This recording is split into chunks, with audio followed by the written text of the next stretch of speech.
You guys get ready with me. Leo naenda kuvisit Nakuru County with my boys here.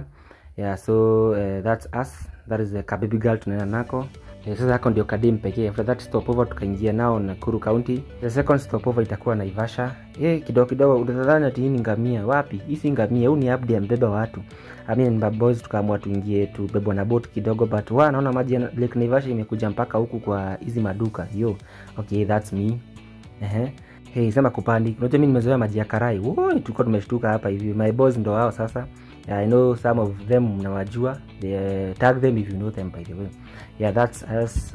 Tukaamua kijana wa iPhone akaamua kutuzoom nayo hapo hivyo. But hii hoteli naionanga TikTok by the way. Kai iko almost kwa submerged na maji. Nature. Kidogo na sport sijui zinaitangwa Buffalo Sounds. Sijui zinaitangwa aje, hebu niambie. But hizi vitu naziogopa ka TikTok kidogo hapo hivyo.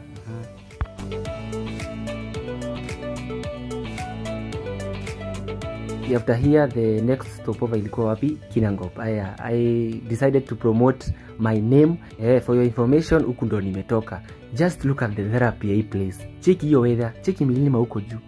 Unasemanga we. Yeah, now on our way to Nakuru.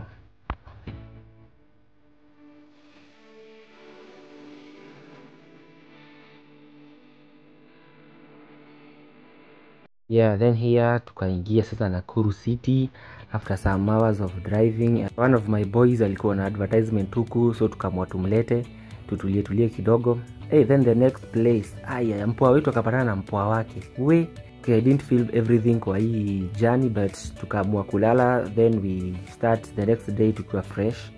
Yeah, then the next day tukamwa kutest nini airbag za gari. Kadere.